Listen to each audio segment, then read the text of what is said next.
This is a lidded box, similar to what we'll be turning today.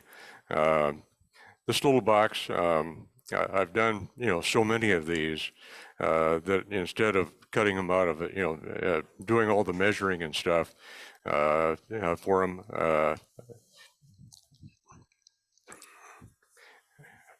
I use what's called a story stick. Some of you that are into furniture building and cabinet construction and stuff probably use these a lot. We start out with a block of wood that is, this is about 2.5 by 2.5, and this one's about 7 inches long. This is actually a little bit too long. Most of the ones that I make are a little bit shorter than this, but I leave a pretty good sized waste area to make a jam chuck. And if I've got enough material left on the jam chuck or in the waste area, I'll actually save these and use them for another project and then make a jam chuck out of some other wood. I'm going to pass this around, Maureen.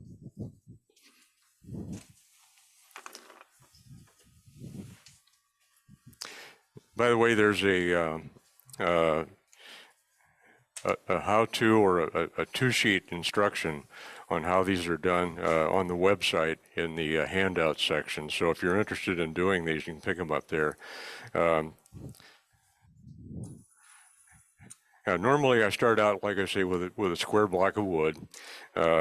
But I didn't think you guys would be too interested in seeing me, sit there and stand here and make this round. So I've already rounded this down, and I'm ready to do the layout on it. And with a story stick, it's real easy. And there's my layout.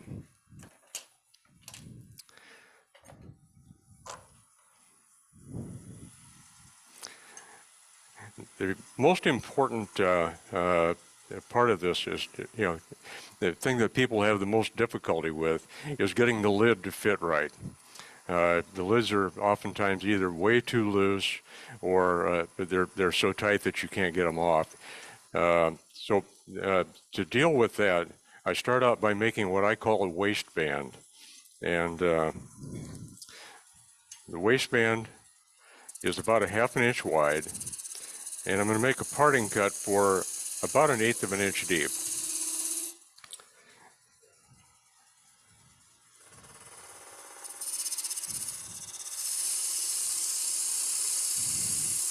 And for the waistband, you want a nice flat, area.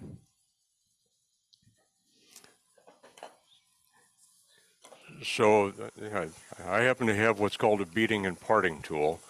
Beating and parting tool is just 3/8 of an inch wide.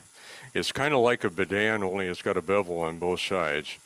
And now that I've defined the width for my waistband, I'm going to take the beating and parting tool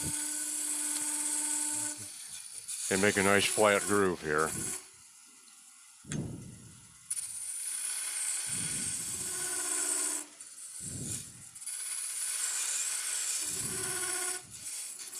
And that's about 1/8 of an inch.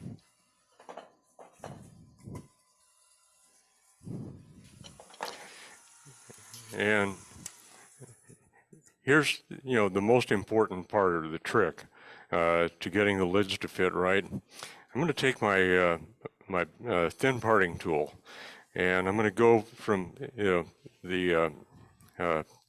on the waistband. I'm going to go in about about 1/16 of an inch rather, and do another parting cut so that I leave a little tiny bit of the waistband on both the lid and of course on the main body of the box.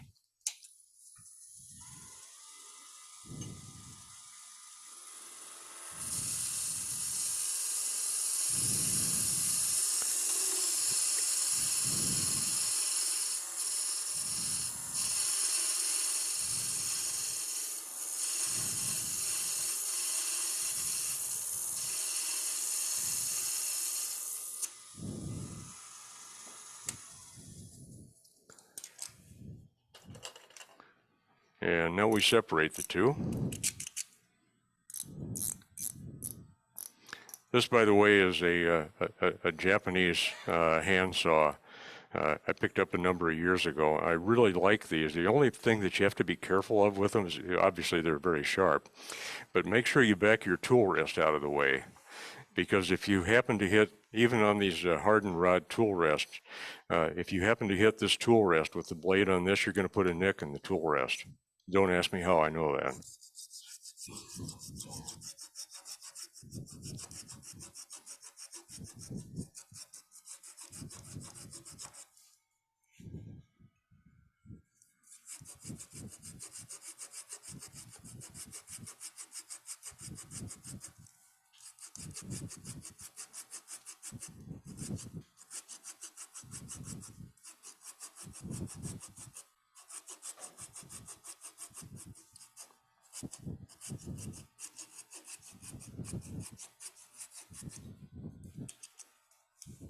I'm just about through.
Before I drill into this, I like to make a little divot, so I get a starting point for the drill. Easiest way to do that is bring the tool rest up and then take a skew, and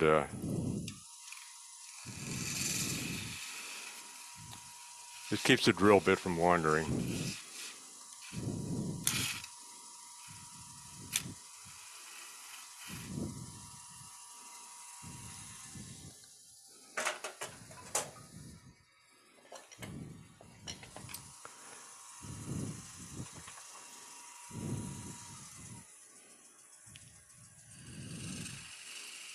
I'm only going to drill in about a half inch or so. This is just a depth hole, so that I have some idea of how deep I can go before I go through the top of the lid. By the way, the wood I'm using is hard maple. The drill bit's not really this dull.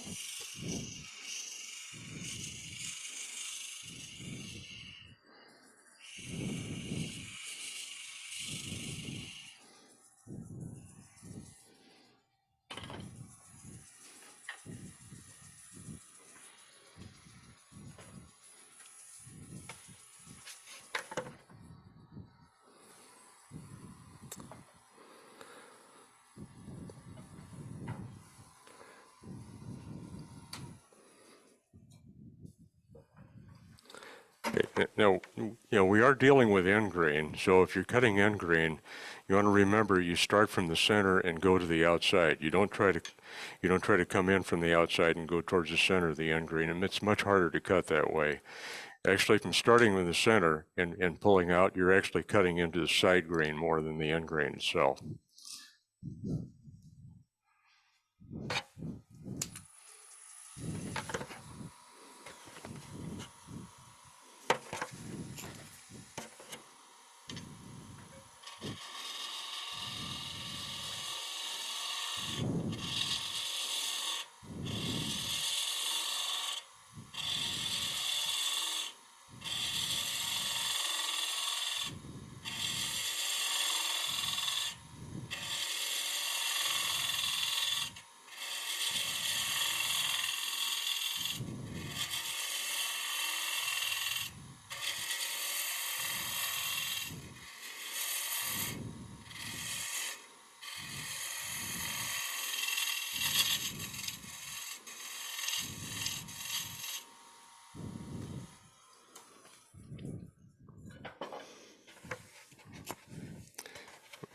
Okay, I don't know if you can see it or not, but I've still got the rim here that's left over from the waistband. That's my marker for how, for, where I begin to take the wall of the lid down to get the fit. As soon as this disappears, I know that I'm at about the right size. And for that, I'm going to use a box scraper. I'm going to go straight in.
Okay.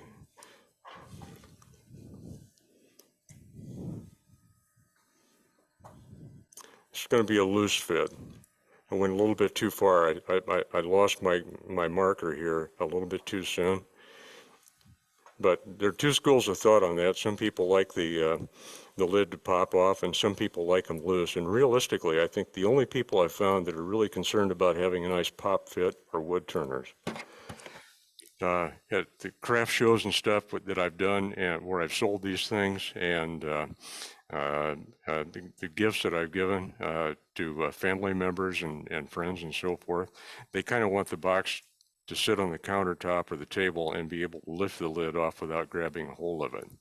So if somebody complains about the fit on your box, use that story. You know, that's my story and I'm sticking to it. I'm going to go a little bit deeper here.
Hey, I like to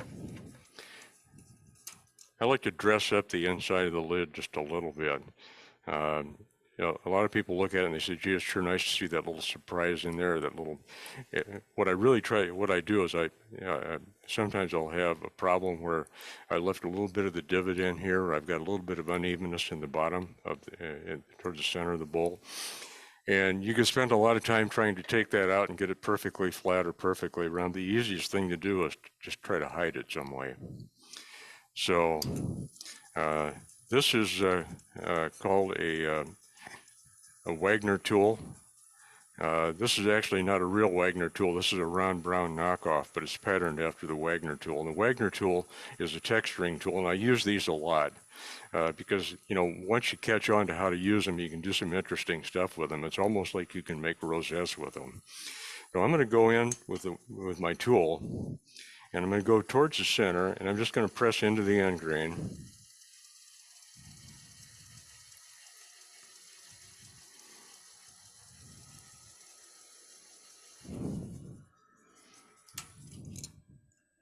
And I've got a little bit of a design started there. I'm going to go at it a little bit more.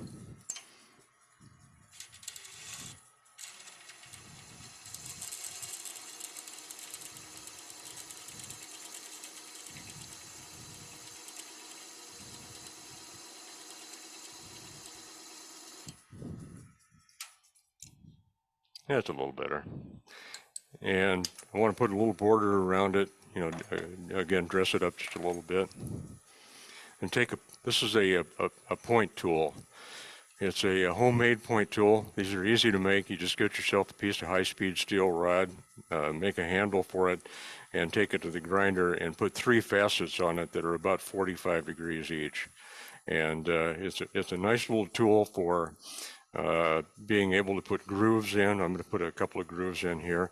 You can also use, if you make a bigger version of the point tool, you can also do roll beads and coves with this thing. It's kind of interesting to see people do that. People that are really experienced with it can do beautiful beads with it. And it's also used quite a bit in threading. Threading operations, and you'll see some of those over in the gallery where I did some hand threading and used a point tool to dress them up. And put one in there and one there, and what I've really done there is I've hidden the imperfections that I created.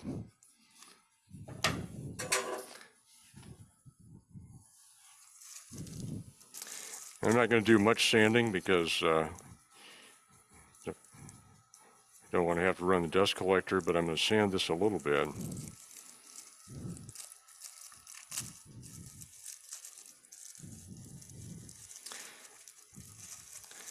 For a lot of projects that I do at home, I don't use sandpaper per se.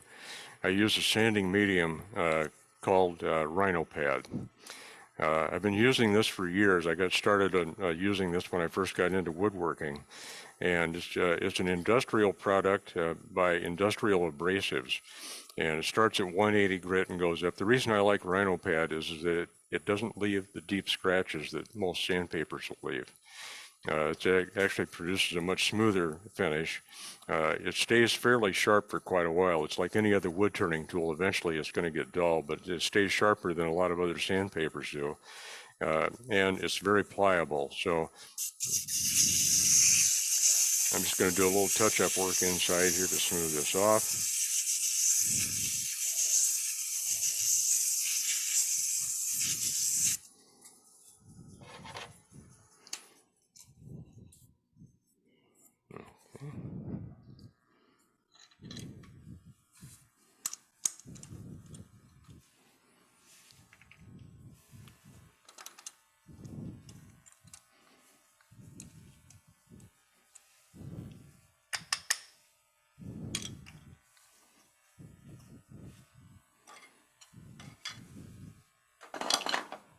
That's okay.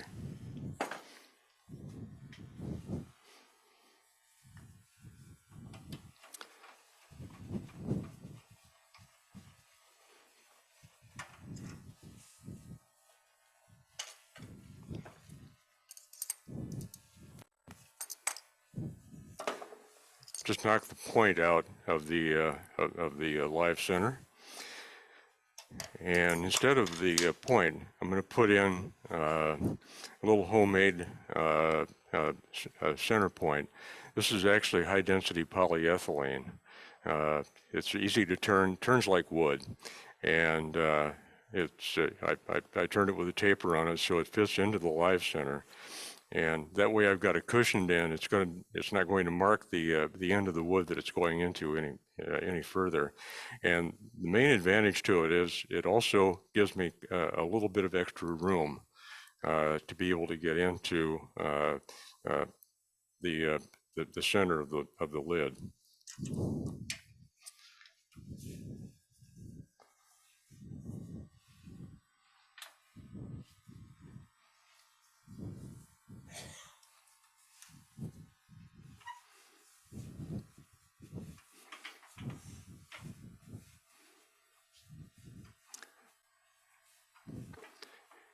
And if you'll notice on the little sample box that I passed around, I kind of cheat in that I don't always turn the tenon completely off. In that case and in this case, I'm going to leave the center of the tenon and use it as a little handle for the top of the box.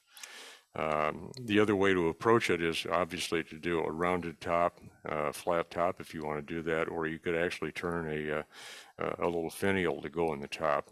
But this is actually a quick and easy way to do it, and most people like to have something that they can grab a hold of as opposed to having to lift the whole box up.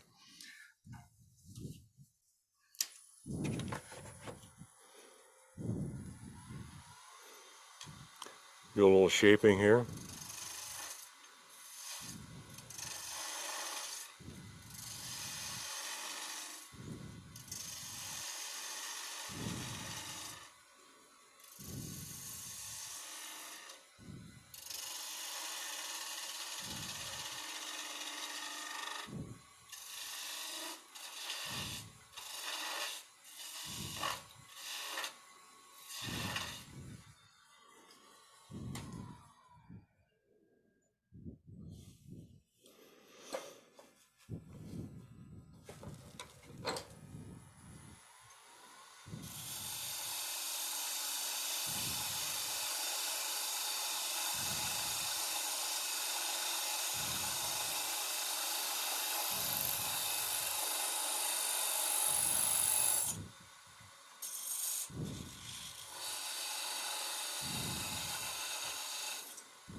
And it may not work particularly well on this because I have quite a gap in here, but I try to, if I can, try to hide the joint between the lid and the body of the box.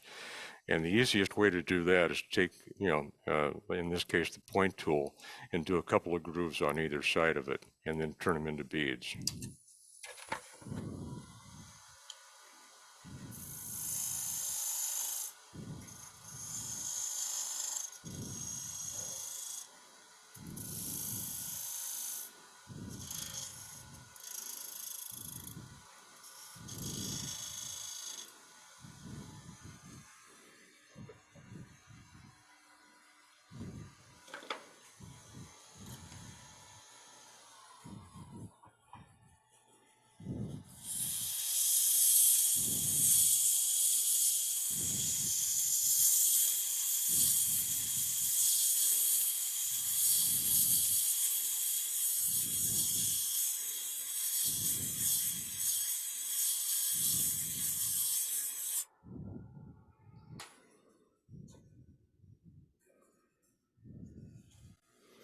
Okay, now we have a problem.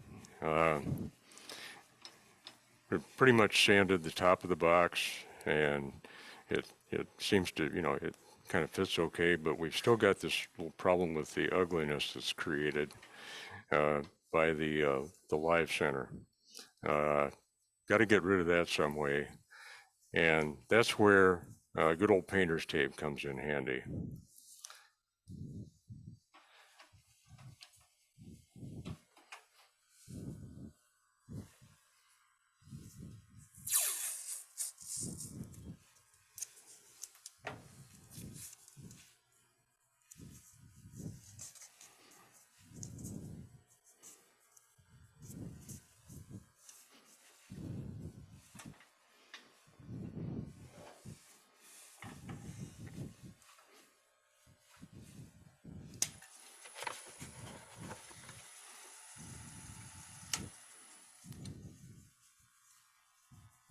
Or not.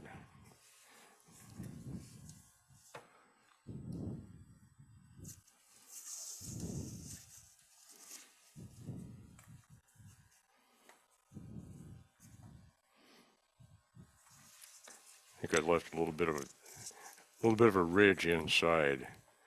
I'm having trouble getting around that. So what I'm going to do is I'm going to shorten the end of the bottom of the box, the tenon, if you will, just a little bit, and see if I can get that to fit better.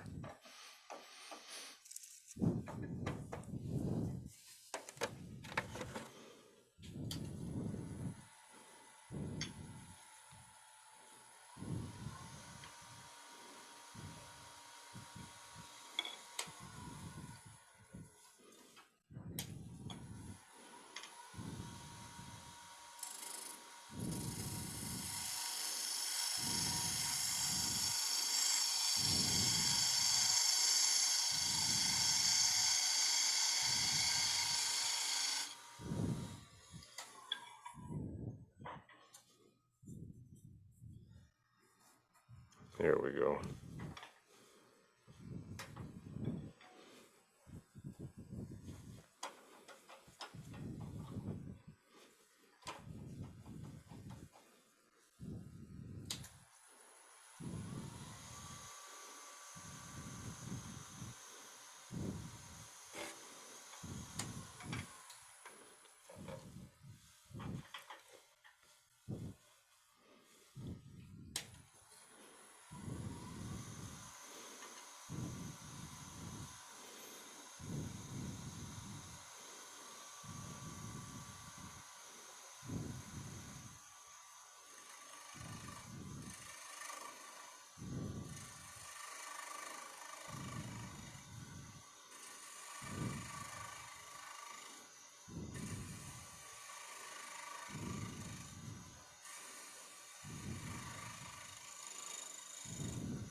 And you approach this very carefully. That the tape will hold it, but it doesn't hold it under a lot of stress. But I'm using the spindle gouge more as a scraper here, and I'm going straight into the center towards the headstock.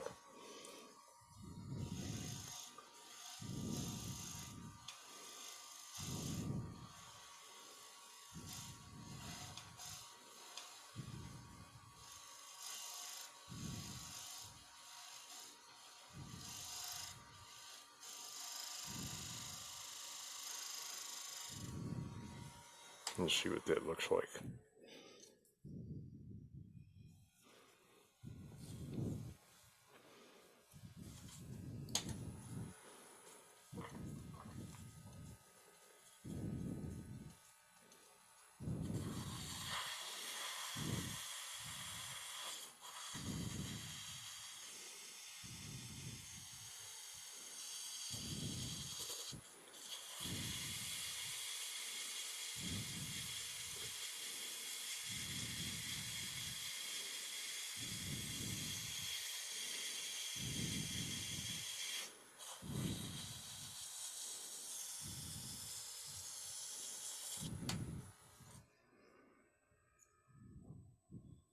And while we're here, let's dress up the top just a little bit.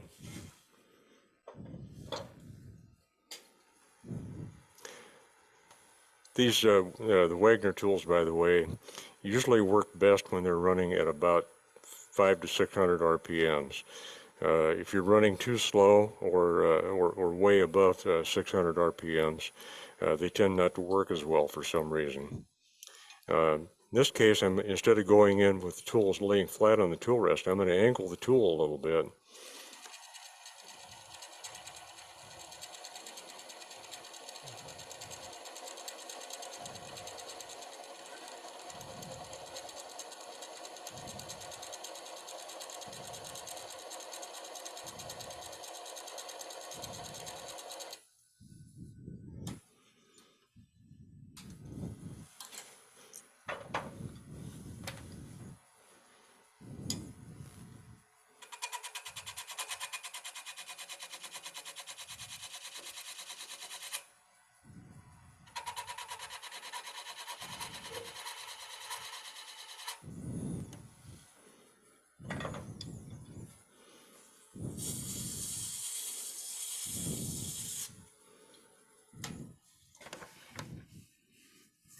Okay.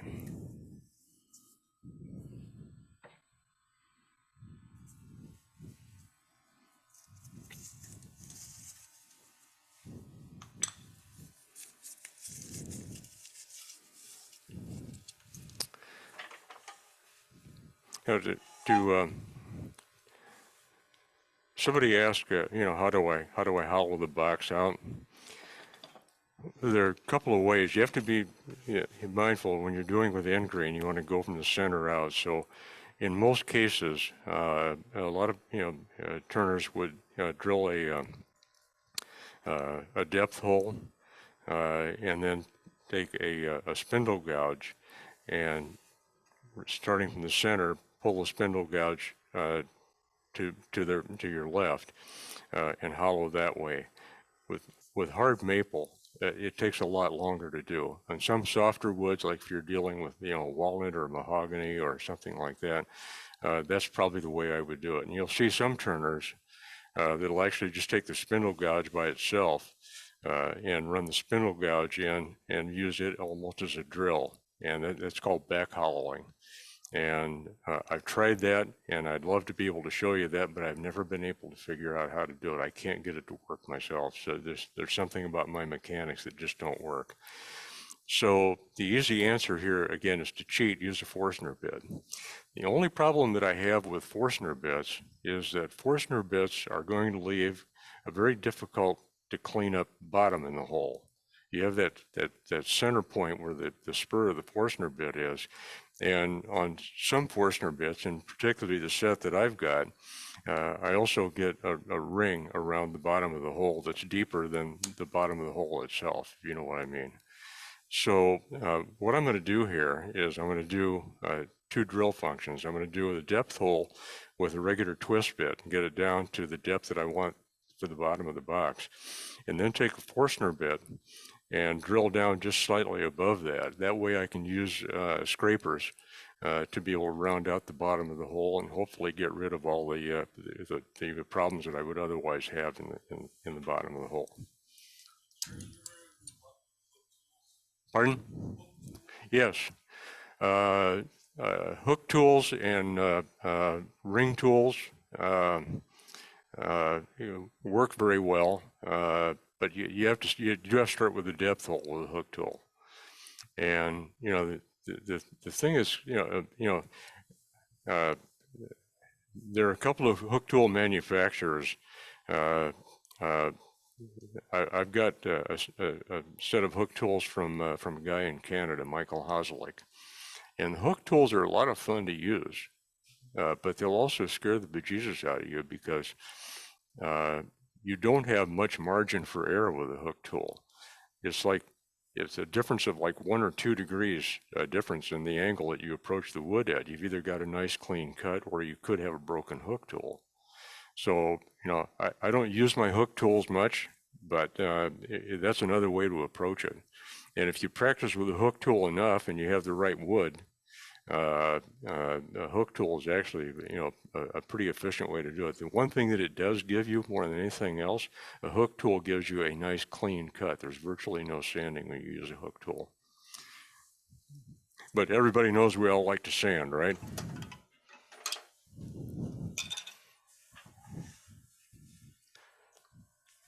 I'm going to clean that off a little bit.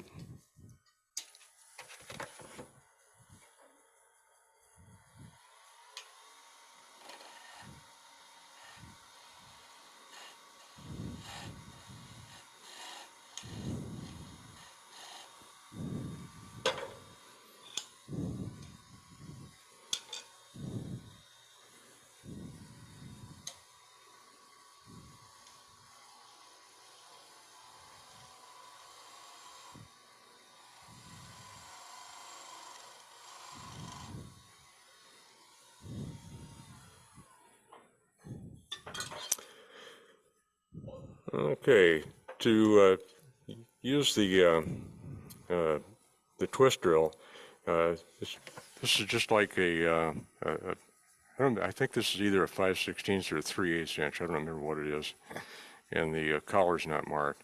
That's epoxied into a handle. Use hockey tape on the handle. It gives me a firmer grip, and I've got a stop collar on at the depth that I want to go. So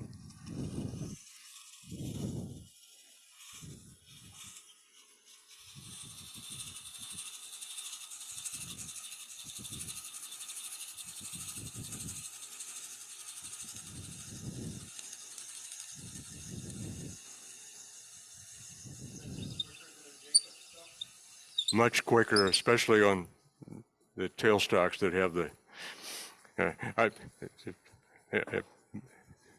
explain that the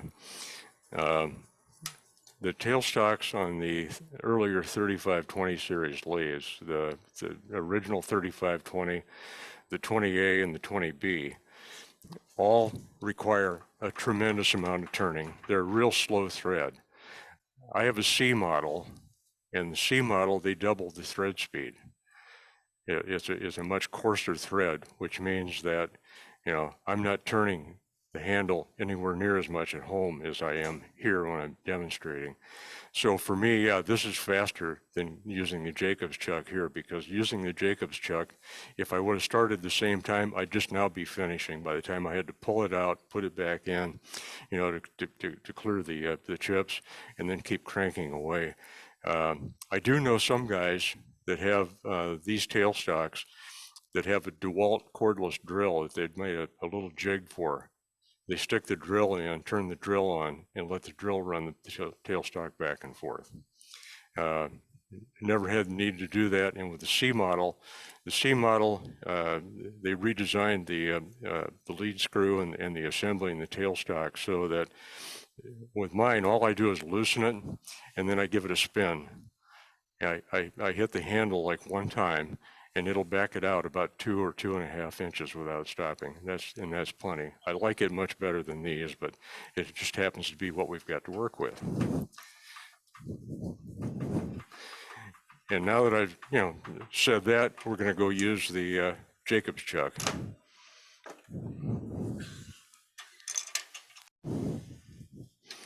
Now I got the Jacobs chuck. It's I think this is 1 5/8 inches, and I've got it marked to the depth that I want to go.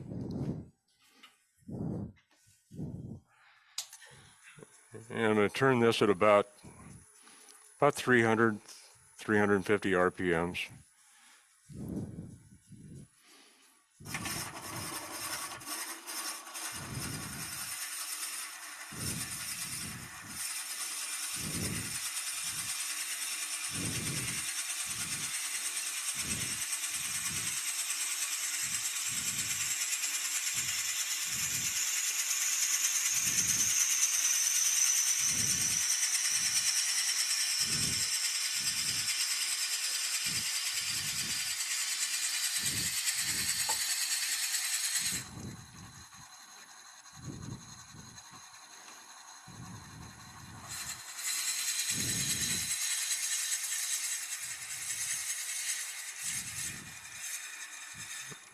That should be about right.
We'll take a round nose scraper.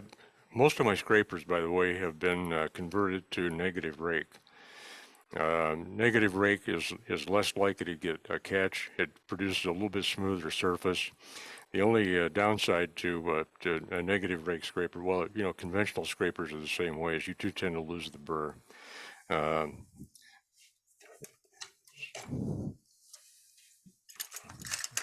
So I'm going to, just crisp up the burr just a little bit. This is happens to be, it's not a diamond stone, it's a CBN stone. But CBN is what I sharpen with at home now exclusively. I don't have any more friable wheels at home. I'm just going to give it one pass over, and we'll give it another one for insurance,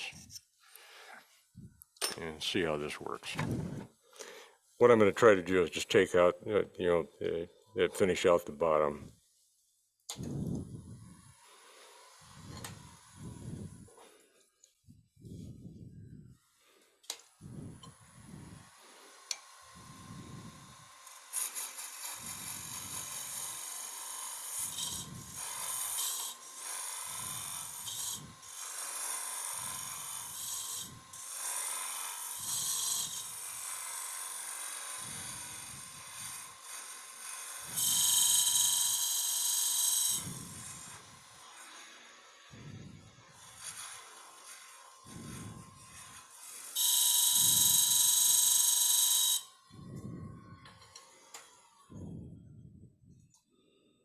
Okay, got a little bit of a bump in the bottom. Try to get that out.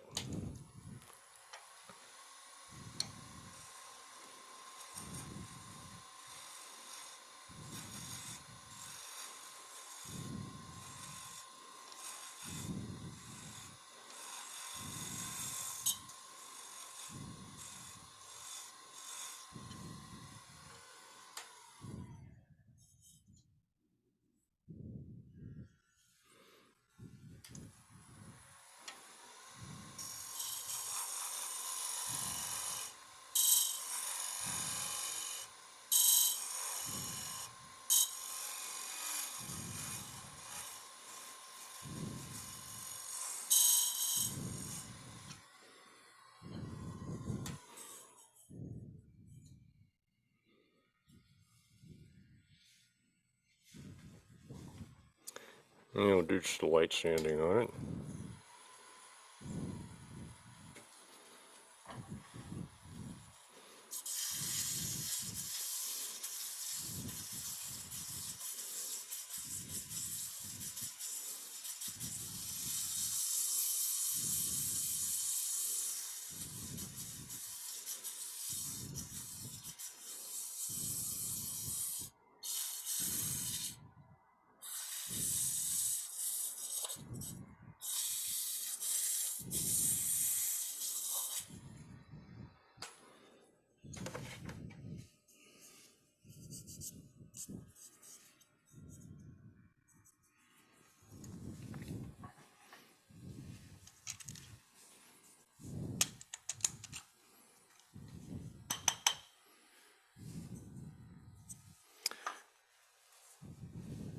Oh,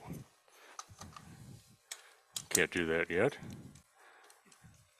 Don't want a box with that thick of a bottom in it.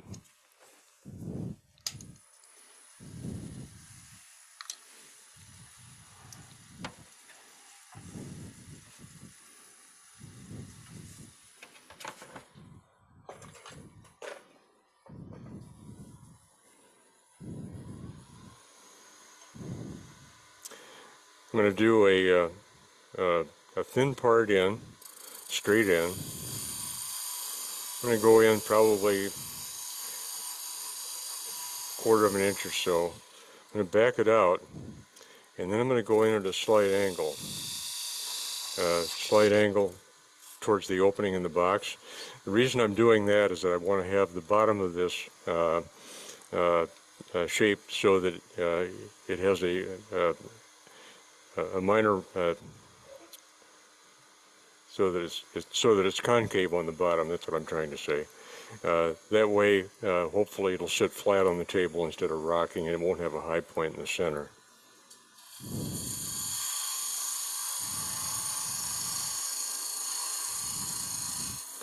And I got to back out so the tool doesn't bind up on me, and come back in and take a little bit more out here, and like so.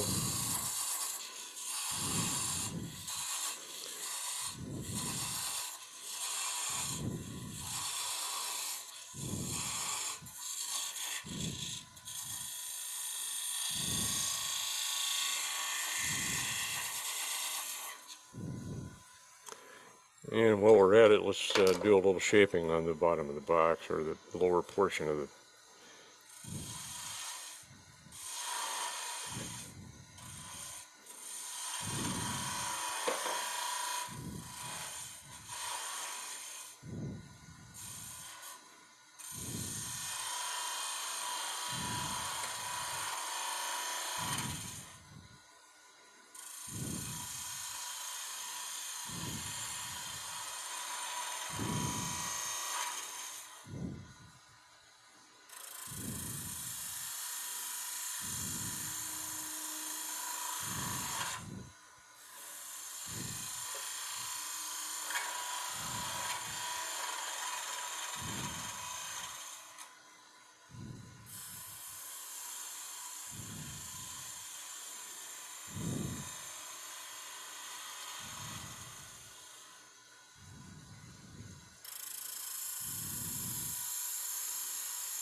And while we're here, we'll do a little sanding.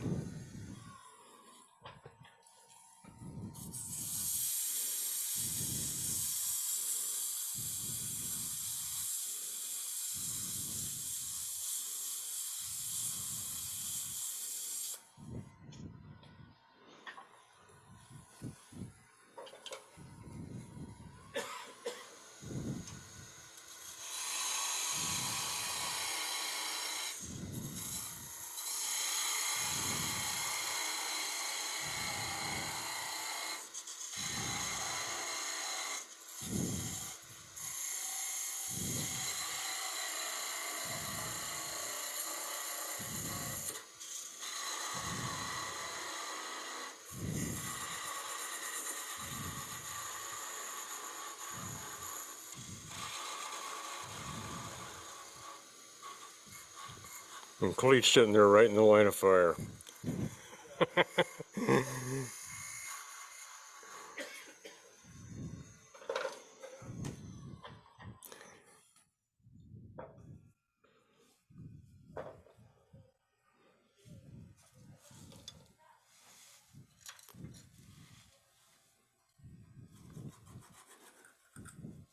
Didn't have much to take off there.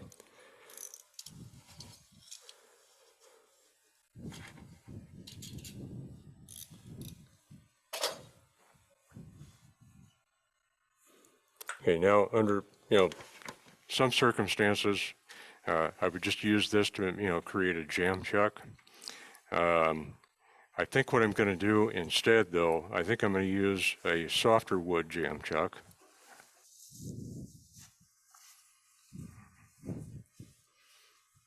See if I've got one that fits here. Not quite.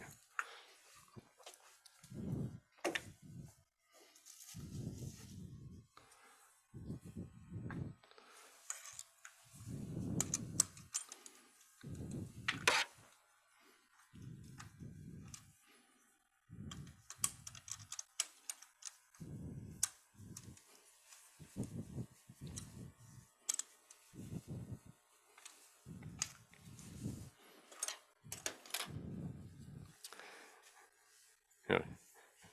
A lot of times your jam chuck you would turn it so that it goes inside the box. And in my experience, uh, if I go inside the box, if I've got it, if I turn the jam chuck too tight or the walls on the box are a little bit thinner than I would like to have them be, I run the risk of splitting the outside of the box. So what I'm going to do instead, I'm going to do a chuck that uses this as a tenon and put a mortise in the jam chuck, and that tends to compress it a little bit. It holds it a little bit better.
Doesn't quite fit, so I'm going to do one more pass, and this is where I make it so that it fits too loose. Not really.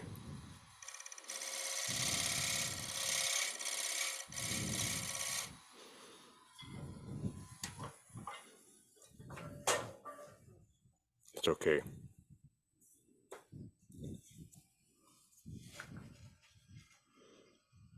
That's why you're not supposed to lay your tools on the lathe bed, by the way.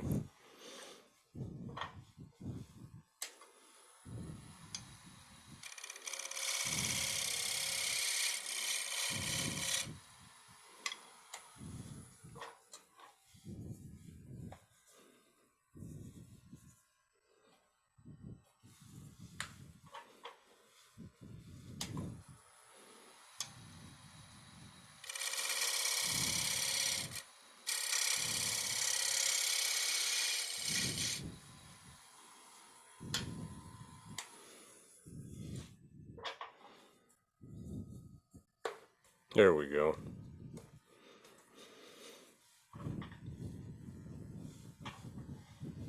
And since I've already got a little bit of concave bottom, all I have to do is take the little nub off that I left when I cut it from the blank, and then I'll do a little dress up on it.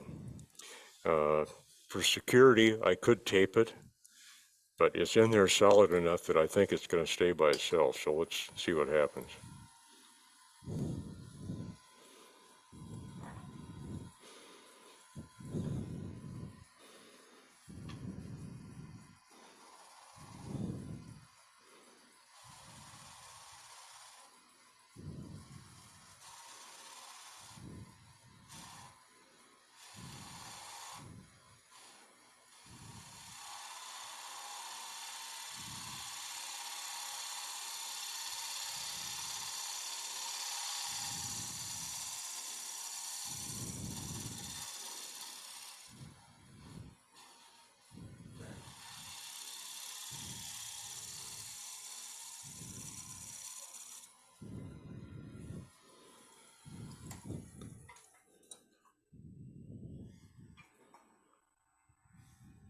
Okay.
Okay, now this is the time when you discover whether you made the jam chuck too tight or not. I didn't in that case, so it came right off for me. But just to, it is possible to get stuff jammed on so tight. Jam chucks actually work a lot better than people, a lot of people are aware that they do. It's possible to get something on a jam chuck so tight that you can't get it off. And rather than pound on the outside of the piece that you've turned or cuss at it or try to get it off, I drill a hole through the jam chucks when I make them. And that way, if I can't get it off any other way, and I've actually had this happen to me a couple of times, with a hole in it, I can take the knockout rod, put it in, through the headstock, and very gently tap it out that way. And as long as the bottom of your turn piece isn't ultra thin, you can get away with that. You do run the risk if it's really thin, you're going right through the bottom of it. But that's one way to get stuff off a jam chuck if it's stuck. Questions? What kind of finish would you put on that? Probably tung oil. And you know, if you, I don't know if you, how many of you saw the Facebook post I did on how to read the date codes on Minwax products. I discovered while I was doing that there's the tung oil finish that they sell is not pure tung oil. It's probably got some tung oil in it, but it's got some other stuff in it because it's got dryers in it. And despite what it says on the can, I've actually been able to get between two, it depends on what time I start in the morning, I've been able to get 2 or 3 coats of that tung oil finish on in a day. And over 2 days, you can get 5 to 6 coats of tung oil finish on and let it sit then for a day. And it responds quite well to buffing. Like one of the wig stands that I brought in was done with tung oil. And I think a couple of the little boxes that I've got over on the gallery table, I think those were done with tung oil too, that tung oil finish. I kind of like it. Wipe-on polyurethane is kind of a go-to for a lot of people. I haven't been using as much wipe-on poly lately as I used to because I kind of like the results I get from the tung oil better. Yesterday I experimented with tung oil. Yeah. With the 50/50 citrus solvent. Yeah. On cedar. Yeah. I like it. Really worked well, huh? It looks really nice. It Yeah. put a really nice finish on the cedar. Yeah. Yeah. Tung oil is one of the few oils that actually does dry, but you know, pure tung oil takes a long time to dry. And if you got a lot of time and you're not in a hurry to get a piece done, but you know, when I start doing these things, I want to get them done relatively quickly because I want to move on to something else. I've got other things to play with. So, you know, I kind of stumbled onto this tung oil finish. And by the way, if you didn't see it, I was looking in the cabinet where I have my finishes, and clear in the back of the cabinet was a can of Formby's tung oil finish. And Minwax owns Formby's. So I looked at that and it hadn't been opened yet. And honest to Pete, I have no idea when I bought it. I don't know how long that thing has been sitting back there. But they say that as long as it's unopened, the shelf life is quite long. So I started, you know, figuring out how to tell the date codes on it. And I've had that can of finish sitting back there in that cabinet for a long time. And I opened it up and tried it, and there's the result sitting right over there. And the Minwax brand tung oil finish, I think, is exactly the same as the Formby's. I think it's the same formulation.